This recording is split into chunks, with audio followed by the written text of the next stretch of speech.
इस तरीके का स्ट्रक्चर बना लेंगे। ठीक है, अब क्या करना है कि एक आपतित किरण लेंगे, फिर से इस ग्लास स्लैब को वहीं पे रख देंगे। ठीक है, अब ये जो हमारे पास पिन है, इस पिन को हम लोग समझ लेंगे कि आपतित किरण है। ठीक है, कि इसी दो बिंदु से आ रहा है। एक पिन और ये हमारा दूसरा, इसको इस तरीके से अलाइन करना है और देखना है ग्लास स्लैब में। ठीक है, इधर कहीं एक आंख बंद करना है।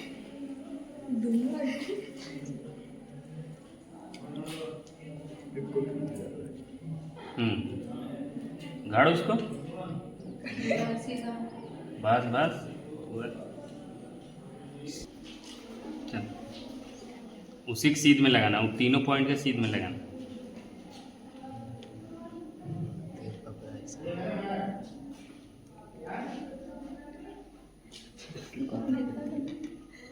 देख करके लगा, चल छोड़।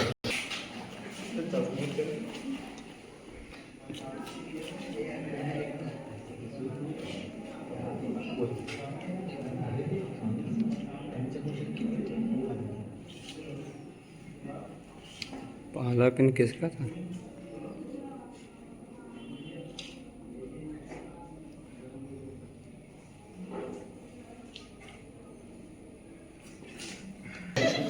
लो देखो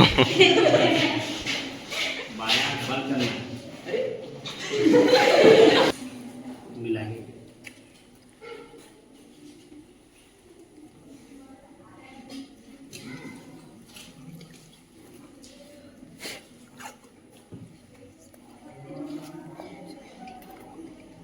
अब पॉइंट मिलाने के बाद क्या हुआ वो देखने की कोशिश करो कि लाइट रे हमारा 90 डिग्री,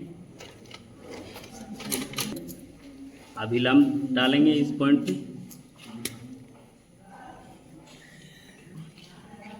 ये 90 है।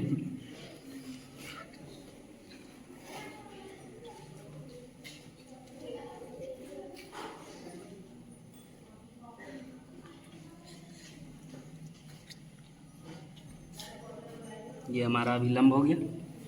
ठीक है, रे आता किधर, इधर से आ रहा था,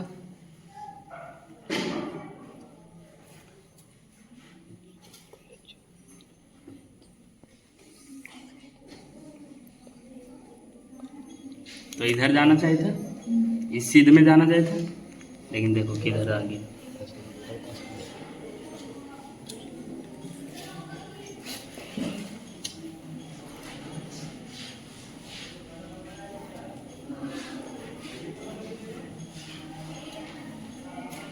किधर आ गया, नॉर्मल की तरफ आया कि नॉर्मल से दूर गया?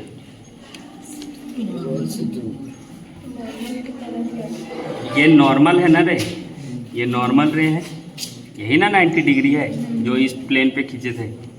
अब ये नॉर्मल से दूर आया कि नज़दीक आया? दूर जाता तो इधर से इधर भागता ना, लेकिन ये इधर से क्या हुआ है, इधर से दूर।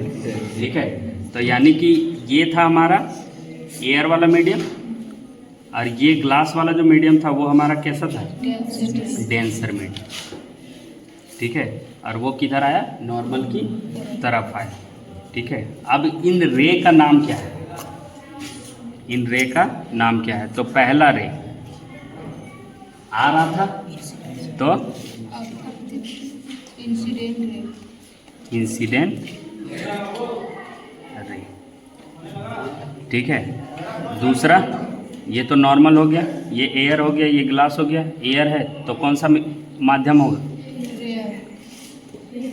रेरर, विरलन। ठीक है,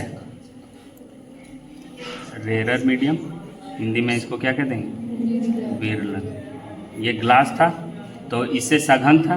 ठीक है, तो ये कौन सा मीडियम, डेंसर। ठीक है, कौन सा मीडियम,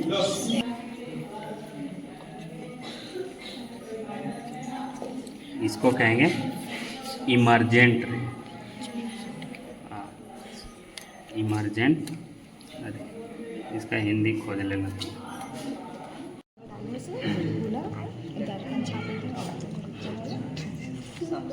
इसका भी हम लोग अभिलंब खींच लेते हैं 90 डिग्री।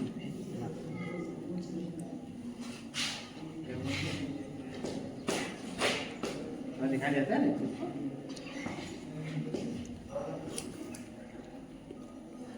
ये इसके लिए अभिलंब हो गया। ठीक है, आप देखो यहाँ बहुत सारा एंगल बन रहा है। एक तो ये वाला एंगल, दूसरा एंगल ये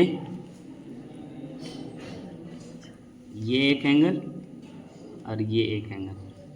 अब देखो कि अगर हम इसको आपतित किरण माने, ठीक है, तो ये हमारा डेंसर, तो अगर हम इसको छोड़ दें तो ये ग्लास हमारा क्या हो गया, सघन माध्यम। ठीक है, अब इससे आपतित किरण आ रहा है, नॉर्मल से सटा हुआ था। ठीक है, अब नॉर्मल से देखो तो इसका जो कंडीशन था वो आना चाहिए था किधर, अगर इसके सीध में किया जाए तो ये आना चाहिए था इधर। ठीक है, ये किरण इधर आना चाहिए था, लेकिन क्या हुआ, वो नॉर्मल से के तरफ आ रहा है कि नॉर्मल से दूर जा रहा है, दूर जा रहा है ना। तो एक एंगल यहाँ पे जिसको कहेंगे इंसिडेंट एंगल, एक एंगल यहाँ पे जिसको कहेंगे रिफ्रैक्टेड एंगल। ठीक है, और एक एंगल यहाँ पे जिसको हम लोग कहेंगे इमर्जेंट एंगल। ठीक है, आपतित कोण, आप परावर्तित नहीं, परावर्तन भूल जाओ। ठीक है, यहाँ पे कौन सा कोण, अपवर्तन कोण। ठीक है, अब जो कोण यहाँ पे है वही कोण यहाँ पे होगा, जितना मान यहाँ पे होगा उतना ही मान यहाँ पे होगा, जितना एंगल यहाँ पे होगा उतना ही एंगल यहाँ पे होगा। ठीक है, माप करके देख सकता है। तो angle incident equal to angle emergent. ठीक है, और ये वाला जो कोण है ये इसके बराबर होगा। ठीक है, क्यों, क्योंकि देखो ये क्या है, पैरेलल लाइन है, पैरेलल लाइन है, और पैरेलल लाइन को जो एक रेखा काटता है, प्रतिच्छेदी रेखा, इंटरसेक्टेड लाइन, अब उससे बनने वाला जो कोण होगा, तो देखो तो अल्टरनेट इंटीरियर एंगल की टाइप का नहीं है ये, पढ़ा है कि नहीं, अल्टरनेट इंटीरियर एंगल में, तो उसी टाइप का है। ठीक है, तो जिस वजह से ये दोनों एंगल क्या हो जाएगा, बराबर हो जाएगा, ये दोनों एंगल क्या हो जाएगा, बराबर। ठीक है, लेकिन कभी भी इंसिडेंट एंगल रिफ्रैक्टेड एंगल के बराबर नहीं होगा, क्योंकि एंगल देखो कहाँ जा रहा था, यहाँ जा रहा था, उससे कम ही, तो बराबर होगा क्या, कम होगा। ठीक है, लेकिन यहाँ पे इस कंडीशन में क्या है कि इंसिडेंट एंगल कम था, क्या होना चाहिए था, ज़्यादा होना चाहिए था कि कम होना चाहिए था। ये तो लाइट रे इधर ही है ना, यहाँ पे रहता तो बराबर होता, लेकिन उससे दूर जा रहा है तो क्या हो जाएगा, ज़्यादा हो रहा है, कम हो रहा है, ज़्यादा हो रहा है ना। तो यहाँ पे दो कंडीशन बन जाएगा। पहला कंडीशन क्या, कि जब आपतित किरण कहाँ से आ रहा है, रेरर से डेंसर की तरफ जाएगा, तो आपतित किरण जो होगा, angle of incidence is greater than the angle of refraction. ठीक है, ग्रेटर होगा किससे, रिफ्रैक्टेड एंगल से। ठीक है, दूसरा कंडीशन क्या, कि जब आपतित किरण कहाँ से आ रहा हो, ग्लास से, मतलब डेंसर से किधर जा रहा हो, रेरर की तरफ, तो दूसरा कंडीशन में क्या होगा कि एंगल ऑफ इंसिडेंस जो होगा वो क्या होगा, कम होगा, किससे, एंगल ऑफ रिफ्रैक्शन से। ठीक है, रिफ्रैक्शन, रिफ्लेक्शन नहीं, रिफ्रैक्शन। ठीक है, अपवर्तन से। तो किस में ज़्यादा होगा, किस में कम, समझ में आया, कौन कौन सा एंगल बराबर होगा, ये एंगल आपस में बराबर होगा। ठीक है, मैथमेटिक्स फार्मूला कौन सा, अल्टरनेट इंटीरियर एंगल। ठीक है, हिंदी में